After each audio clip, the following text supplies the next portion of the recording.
اللہ والو، ذکر الہی کی اہمیت اور فضیلت اسلام میں نہایت عظیم ہے۔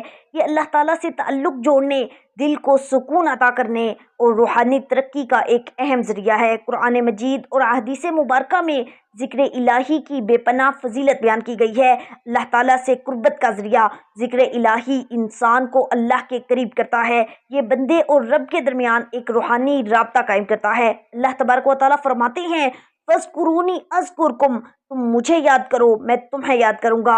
ذکر الہی دل کو سکون اور اطمینان عطا کرتا ہے۔ اللہ تعالیٰ نے فرمایا، الا بذکر اللہ تطمئن القلوب، بے شک اللہ کے ذکر سے دلوں کو سکون ملتا ہے۔ ذکر الہی انسان کو شیطان کے وسوسوں اور شر سے محفوظ رکھتا ہے۔ رسول کریم صلی اللہ علیہ وسلم نے ارشاد فرمایا، جو شخص صبح و شام 100 بار سبحان اللہ و بحمدہ کہے، اسے اس دن اور رات کو ہر شر سے حفاظت ملے گی۔ ذکر الہی گناہوں کی بخشش کا باعث بنتا ہے۔ ذکر الہی ایک ایسی عبادت ہے جو ہر وقت ہر حال میں کی جا سکتی ہے، چاہے انسان بیٹھا ہو، لیٹا ہو یا چل رہا ہو۔ اللہ تبارک و تعالیٰ فرماتے ہیں، اور وہ لوگ جو اللہ کو کھڑے، بیٹھے اور لیٹے ہوئے یاد کرتے ہیں۔ نبی کریم صلی اللہ علیہ وسلم نے ارشاد فرمایا، کیا میں تمہیں وہ عمل نہ بتاؤں جو تمہارے لیے جنت کے خزانوں میں سے ہے؟ وہ ہے سبحان اللہ والحمد للہ ولا الہ الا اللہ واللہ اکبر۔ ایک حدیث مبارکہ میں ہے، نبی کریم صلی اللہ علیہ وسلم سے پوچھا گیا کہ کون سا عمل اللہ کو سب سے زیادہ پسند ہے؟ تو آپ صلی اللہ علیہ وسلم نے فرمایا، اللہ کا ذکر۔ ذکر الہی کرنے والوں کے ساتھ فرشتے ہوتے ہیں۔ اللہ تبارک ذکر الہی قیامت کے دن نور کا باعث ہوگا۔ نبی کریم صلی اللہ علیہ وسلم نے فرمایا، جو شخص اللہ کا ذکر کرتا ہے اس کے لیے قیامت کے دن نور ہوگا۔ ذکر الہی کا ایک ایک لفظ اللہ کے ہاں بہت بڑا اجر رکھتا ہے۔ ذکر الہی ایک ایسی عبادت ہے جو نہ صرف دنیا میں سکون، برکت اور حفاظت کا باعث بنتی ہے، بلکہ آخرت میں بھی جنت اور اللہ کی رضا کا ذریعہ ہے۔ یہ ہر مومن کے لیے ایک آسان اور عظیم عمل ہے جو اسے ہر حال میں اللہ سے جوڑے رکھتا ہے۔ لہٰذا ہر مسلمان کو اپنی زندگی میں ذکر الہی کو معمول بنانا چاہیے تاکہ وہ دنیا و آخرت کی کامیابی حاصل کر سکے۔ ذکر اور اس کے بعد اللہ کا شکر ادا کرنا۔ اللہ کا شکر ادا کرنا ایک عظیم عبادت اور ایمان کی نشانی ہے۔ سورہ ابراہیم آیت نمبر 7، اگر تم شکر کرو گے تو میں تمہیں اور زیادہ دوں گا، اور اگر تم ناشکری کرو گے تو بے شک میرا عذاب بہت سخت ہے۔ اس آیت سے معلوم ہوتا ہے کہ شکر نعمتوں میں اضافے کا سبب بنتا ہے، جبکہ ناشکری نعمتوں کے زوال اور عذاب کا باعث بنتی ہے۔ شکر ادا کرنا اللہ کی رضا حاصل کرنے کا ذریعہ ہے۔ اللہ تعالیٰ شاکر بندوں سے راضی رہتا ہے۔ نبی پاک صلی اللہ علیہ وسلم نے فرمایا، اللہ تعالیٰ اپنے اس بندے سے راضی ہوتا ہے جو اس کی دی ہوئی نعمت کھاتا ہے اور اس پر اس کی حمد بیان کرتا ہے، یا پیتا ہے اور اس پر اس کی حمد بیان کرتا ہے۔ شکر کرنے والا دل ہمیشہ مطمئن رہتا ہے۔ جو شخص اللہ کی نعمتوں پر شکر کرتا ہے وہ حسد، لالچ اور بے چینی سے محفوظ رہتا ہے۔ اللہ تعالیٰ فرماتے ہیں سورہ لقمان آیت نمبر 12 میں ترجمہ، اور جو شکر کرتا ہے وہ اپنے ہی فائدے کے لیے شکر کرتا ہے، یعنی شکر سے بندے کا اپنا دل پاکیزہ اور مطمئن ہوتا ہے۔ شکر ادا کرنا گناہوں کی مغفرت کا باعث بنتا ہے۔ اللہ کا شکر ادا کرنے والا بندہ اپنی کمزوریوں اور خطاؤں سے توبہ کرتا ہے جو اسے اللہ کی مغفرت کے قریب لے جاتا ہے۔ شکر بالقلب، یعنی دل سے اللہ کی نعمتوں کو تسلیم کرنا اور اس کا اقرار کرنا۔ نمبر 2، شکر باللسان، زبان سے اللہ کی حمد و ثنا کرنا، جیسے الحمدللہ کہنا، اور شکر بالعمل، اللہ کی نعمتوں کو اس کے حکم کے مطابق استعمال کرنا، جیسے مال کو خیرات میں خرچ کرنا، علم کو پھیلانا اور جسم کی صحت کو عبادت میں لگانا۔ شکر کی 5 عملی صورتیں ہیں۔ الحمدللہ کا ورد کرنا، ہر حال میں الحمدللہ کہنا، خاص طور پر کھانے پینے، نعمت ملنے یا مشکل سے نجات کے بعد۔ نماز شکر، 2 رکعت نماز شکر کے طور پر ہر روز ادا کرنی چاہیے۔ اللہ کی دی ہوئی نعمتوں کو دوسروں کے ساتھ بانٹنا، صدقہ و خیرات کرنا ایک شکر کی علامت ہے، ایک شکر کا ذریعہ ہے۔ استغفار اور دعا کرنا، اللہ سے نعمتوں کی حفاظت اور اضافے کی دعا مانگنا، اور اللہ کی دی ہوئی نعمتوں کو گناہ یا ناجائز کاموں میں استعمال نہ کرنا نعمتوں کے زوال کے باعث بھی اللہ والو، شکر نہ کرنے کے نقصانات بھی بہت سے ہیں۔ ناشکری نعمتوں کے چھن جانے کا سبب بنتی ہے، ناشکری دل کو سخت اور بے حس کر دیتی ہے، ناشکری اللہ کے غضب اور عذاب کو دعوت دیتی ہے۔ ہمیں اللہ کی دی ہوئی چھوٹی سے چھوٹی نعمت کی قدر کرنی چاہیے اور اسے عظیم سمجھنا چاہیے۔ زبان اور عمل سے شکر کا اظہار کرنا چاہیے۔ اللہ کا شکر ادا کرنا ایک ایسی عبادت ہے جو بندے کو دنیا میں عزت، برکت اور سکون عطا کرتی ہے اور آخرت میں اللہ کی رضا اور جنت کا باعث بنتی ہے۔ شکر گزار بندہ ہمیشہ اللہ کے فضل و کرم سے مالا مال رہتا ہے۔ ہر مومن کو چاہیے کہ وہ اپنی زندگی میں شکر کو اپنا شعار بنائے اور ہر حال میں اللہ کی نعمتوں پر اس کی حمد و ثنا کرے۔ اللہ تعالیٰ ہمیں نعمتوں کا شکر ادا کرنے کی توفیق عطا فرمائے۔ اللہ والو، آئیے اب وقت کی نزاکت کو مد نظر رکھتے ہوئے چلتے ہیں آج کے وظیفے کی طرف۔ سب سے پہلے آپ نے ایک مرتبہ اعوذ باللہ من الشیطان الرجیم بسم اللہ الرحمن الرحیم پڑھ لینی ہے۔ یہ دونوں کلمات اللہ کی پناہ مانگنے اور اس کے نام سے آغاز کرنے کا ذریعہ ہیں۔ تعوذ پڑھنے سے شیطان کے وسوسوں اور شر سے اللہ کی پناہ ملتی ہے۔ رسول کریم صلی اللہ علیہ وسلم نے فرمایا، جب تم قرآن پڑھو تو شیطان رجیم سے اللہ کی پناہ مانگو۔ تعوذ عبادت کو شیطانی مداخلت سے پاک کرتا ہے، جس سے عمل اللہ کے ہاں مقبول ہو جاتا ہے۔ تعوذ ذہن کو، دل کو وسوسوں سے آزاد کر کے سکون عطا فرماتا ہے اور تسمیہ پڑھ کر کسی کام کا آغاز کرنے سے اس میں برکت ہوتی ہے۔ نبی کریم صلی اللہ علیہ وسلم نے فرمایا، ہر اہم کام جو بسم اللہ کے بغیر شروع کیا جائے وہ ناقص رہتا ہے۔ تسمیہ اللہ کے رحمان اور رحیم ہونے کی یاد دلاتی ہے، جو رحمت الہی کو دعوت دیتی ہے۔ تسمیہ ہر نیک کام جیسے کھانا پینا یا عبادت شروع کرنے کا یہ سنت طریقہ ہے۔ تعوذ اور تسمیہ پڑھنا اللہ سے پناہ مانگنے اور اس کے نام سے کام شروع کرنے کی عظیم سنت ہے۔ یہ شیطان سے حفاظت، برکت اور اللہ کی رضا کا ذریعہ ہیں۔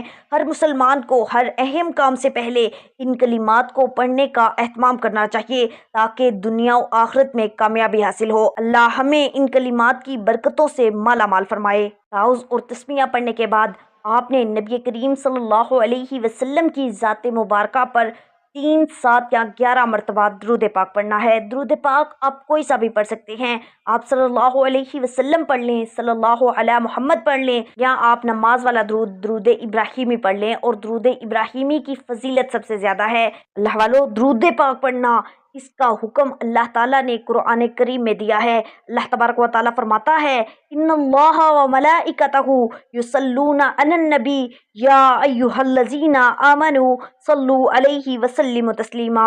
بے شک اللہ اور اس کے فرشتے نبی پر درود بھیجتے ہیں۔ اے ایمان والو، تم بھی ان پر درود اور سلام بھیجو۔ درود پاک پڑھنے سے اللہ کی رحمت نازل ہوتی ہے۔ نبی پاک صلی اللہ علیہ وسلم نے فرمایا، جو شخص مجھ پر ایک بار درود پاک پڑھتا ہے اللہ اس پر 10 رحمتیں نازل فرماتا ہے۔ روح شریف گناہوں کی مغفرت کا باعث بنتا ہے۔ نبی پاک صلی اللہ علیہ وسلم نے ارشاد فرمایا، جو شخص مجھ پر ایک بار درود پڑھتا ہے اللہ تعالیٰ اس کے لیے 10 درجے بلند کر دیتا ہے، اس کے 10 گناہ معاف کرتا ہے، اس کے لیے 10 نیکیاں لکھتی جاتی ہیں۔ درود پاک پڑھنے والے کو قیامت کے دن نبی کریم صلی اللہ علیہ وسلم کی شفاعت نصیب ہوگی۔ آپ صلی اللہ علیہ وسلم نے فرمایا، جو شخص مجھ پر سب سے زیادہ درود پڑھے گا وہ قیامت کے دن میری شفاعت کے سب سے زیادہ قریب ہوگا۔ درود پاک پڑھنے والے کے لیے فرشتے رحمت کی دعا کرتے ہیں اور اللہ تعالیٰ اس سے راضی ہوتا ہے۔ درود پاک پڑھنا اللہ کی رحمت، مغفرت اور نبی کریم صلی اللہ علیہ وسلم کی شفاعت حاصل کرنے کا عظیم ذریعہ ہے۔ یہ ایک ایسی عبادت ہے جو ہر وقت کی جا سکتی ہے اور اس کا اجر دنیا و آخرت میں بے انتہا ہے۔ درود پاک پڑھنے سے دعائیں قبول ہوتی ہیں، اس لیے ہمیں چاہیے کہ ہم ہر عمل سے، وظیفے سے پہلے درود پاک لازمی پڑھا کریں۔ درود پاک کے بغیر کوئی عمل، کوئی وظیفہ قبول نہیں ہو سکتا۔ حضرت عبداللہ بن عمر رضی اللہ تعالیٰ عنہ فرماتے ہیں کہ ایک شخص حضور نبی کریم صلی اللہ علیہ وسلم کی خدمت میں حاضر ہوا اور اپنی تنگ دستی کی شکایت کرنے لگا تو آپ صلی اللہ علیہ وسلم نے اس آدمی سے فرمایا، تمہیں وہ تسبیح بھول گئی جو ملائکہ کی تسبیح ہے، تمام مخلوقات کی تسبیح ہے، اس کے ذریعے سب کو رزق دیا جاتا ہے۔ رسول کریم صلی اللہ علیہ وسلم نے ارشاد فرمایا، جو شخص صبح کے وقت 3 بار اعوذ باللہ السمیع العلیم من الشیطان الرجیم کہے اور سورہ حشر کی آخری 3 آیات پڑھے تو اللہ پاک اس کے لیے 70,000 فرشتے مقرر کر دیتا ہے جو شام تک اس کے لیے دعائے رحمت کرتے ہیں۔ اگر اس دن مرے تو شہید ہوگا اور شام کو پڑھے تو صبح تک یہی فضیلت ہے۔ سورۃ الحشر کی آخری 3 آیات اللہ کے اسماء الحسنی اور اس کی عظیم صفات پر مشتمل ہیں، جن کی تلاوت اور عمل کی بے پناہ فضیلت و برکت احادیث مبارکہ میں بیان کی گئی ہے۔ یہ آیات اللہ تعالیٰ کی وحدانیت، قدرت اور رحمت کی عظمت کو اجاگر کرتی ہیں۔ بسم اللہ الرحمن الرحیم۔ واللہ الذی لا الہ الا هو عالم الغیب والشہادۃ هو الرحمن الرحیم۔ واللہ الذی لا الہ الا هو المالک القدوس السلام المؤمن المہیمن العزیز الجبار المتکبر سبحان اللہ عما یشرکون۔ واللہ الخالق الباری المصور لہ الاسماء الحسنی یسبح لہ ما فی السماوات والارض وہو العزیز الحکیم۔ یہ آیات اللہ کے خوبصورت ناموں اور صفات پر مشتمل ہیں جن کی تلاوت سے بندے کا ایمان مضبوط ہو جاتا ہے اور اللہ سے قربت حاصل ہوتی ہے۔ رسول اللہ صلی اللہ علیہ وسلم نے فرمایا، اللہ کے 99 نام ہیں، جو انہیں یاد کرے گا وہ جنت میں داخل ہوگا۔ ان آیات میں اللہ کے کئی اسماء حسنی مثلا رحمان، رحیم، مالک، قدوس وغیرہ شامل ہیں۔ ان آیات کی تلاوت صبح و شام کرنے سے اللہ تعالیٰ بندے کو ہر شر سے اور ہر آفت سے محفوظ رکھتا ہے۔ ایک حدیث پاک میں ہے کہ جو شخص صبح و شام 3 بار ان آیات کو پڑھے اسے اس دن اور رات کو ہر شر سے حفاظت ملتی ہے۔ ان آیات کی تلاوت گناہوں کی معافی اور دل کی پاکیزگی کا باعث بنتی ہے۔ یہ اللہ تعالیٰ کی عظمت اور اس کی وحدانیت کی یاد دلاتی ہیں جو بندے کو گناہوں سے دور رکھتی ہیں۔ ان آیات کو پڑھ کر دعا مانگنے سے دعاؤں کی قبولیت کے امکانات بڑھ جاتے ہیں، کیونکہ یہ آیات اللہ کے اسماء عظیم پر مشتمل ہیں اور اللہ کے ناموں سے مانگنے کی بڑی فضیلت ہے۔ ان آیات کی تلاوت سے دل کو سکون اور اطمینان ملتا ہے، کیونکہ یہ اللہ کی رحمت، قدرت اور عزت کی بات کرتی ہیں۔ اللہ تعالیٰ فرماتے ہیں، الا بذکر اللہ تطمئن القلوب، بے شک اللہ کے ذکر میں دلوں کا سکون ہے۔ قیامت کے دن یہ آیات پڑھنے والے کے لیے نور کا باعث ہوں گی، کیونکہ یہ اللہ کے ذکر اور اس کی تسبیح پر مشتمل ہیں۔ صبح و شام ان کا ورد کرنا حفاظت اور برکت کا باعث ہے، اور نماز کے بعد ان آیات کی تلاوت کرنے سے روحانی ترقی اور مغفرت حاصل ہوتی ہے۔ دعا سے پہلے ان آیات کو پڑھ کر دعا مانگنے سے دعا کی قبولیت کے امکانات بڑھ جاتے ہیں۔ تلاوت کے دوران خلوص اور توجہ سے پڑھنا چاہیے تاکہ اس کی برکت مکمل حاصل ہو سکے۔ ان آیات کو پڑھنے کے بعد آخر میں آپ نے اتنا ہی درود پاک پڑھنا ہے جتنا عمل کے شروع میں پڑھا تھا۔ اس کے بعد اللہ تبارک و تعالیٰ سے دعا مانگنی ہے۔ دعا ایک عظیم عبادت ہے اور اللہ تعالیٰ سے بندے کے براہ راست تعلق کا ذریعہ ہے۔ یہ اللہ کی رحمت، مغفرت اور قرب حاصل کرنے کا سب سے آسان اور مؤثر طریقہ ہے۔ قرآن مجید اور حدیث نبوی صلی اللہ علیہ وسلم میں دعا کی بے پناہ فضیلت اور اہمیت بیان کی گئی ہے۔ دعا بندے اور رب کے درمیان براہ راست تعلق کو قائم کرتی ہے۔ اللہ تعالیٰ فرماتے ہیں، مجھ سے دعا کرو میں تمہاری دعا قبول کروں گا۔ دعا عبادت کا مغز اور روح ہے۔ نبی کریم صلی اللہ علیہ وسلم نے فرمایا، دعا ہی عبادت ہے۔ دعا ہر وقت اور ہر حال میں کی جا سکتی ہے، چاہے خوشی ہو، غمی ہو، تنگی ہو یا فراغی۔ یہ بندے کو ہر لمحے اللہ سے جوڑے رکھتی ہے۔ دعا بندے کے دل میں اللہ پر بھروسہ اور امید پیدا کرتی ہے۔ اللہ تبارک و تعالیٰ نے دعا کی قبولیت کا وعدہ فرمایا ہے۔ رسول کریم صلی اللہ علیہ وسلم نے فرمایا، ہر مسلمان کی دعا قبول ہوتی ہے بشرط یہ کہ وہ حرام چیز نہ مانگے یا رشتہ توڑنے کی دعا نہ کرے۔ دعا اللہ کی رحمت اور مغفرت کا باعث ہے۔ نبی کریم صلی اللہ علیہ وسلم نے فرمایا، جو شخص دعا نہیں مانگتا اللہ اس سے ناراض ہوتا ہے۔ دعا گناہوں کی بخشش اور دل کی پاکیزگی کا باعث بنتی ہے۔ استغفار اور توبہ کی دعائیں خاص طور پر مغفرت کا ذریعہ ہیں۔ دعا تقدیر کو بدل سکتی ہے۔ رسول کریم صلی اللہ علیہ وسلم نے ارشاد فرمایا، تقدیر کو کوئی چیز نہیں بدل سکتی سوائے دعا کے۔ دعا کرنے والے کے لیے فرشتے بھی رحمت کی دعا کرتے ہیں، جو اس کے لیے اضافی برکت کا باعث بنتی ہے۔ دعا اللہ کی رضا کے لیے خلوص دل سے مانگنی چاہیے۔ دعا سے پہلے اور بعد میں درود پاک لازمی پڑھنا چاہیے، ورنہ دعا زمین اور آسمان کے درمیان لٹکی رہتی ہے۔ حرام مال سے بچنا چاہیے، کیونکہ حرام رزق دعا کی قبولیت میں رکاوٹ کا باعث بنتا ہے۔ دعا مانگتے وقت اللہ پر کامل یقین رکھنا کہ وہ ضرور سنے گا اور ضرور قبول کرے گا۔ دعا عاجزی اور گڑ گڑا کر مانگنی چاہیے۔ اللہ والوں، کوئی بھی وظیفہ نماز کے بغیر مکمل نہیں ہوتا۔ آپ نے 5 وقت کی نماز لازمی ادا کرنی ہے، حسب توفیق صدقہ و خیرات بھی دینا ہے۔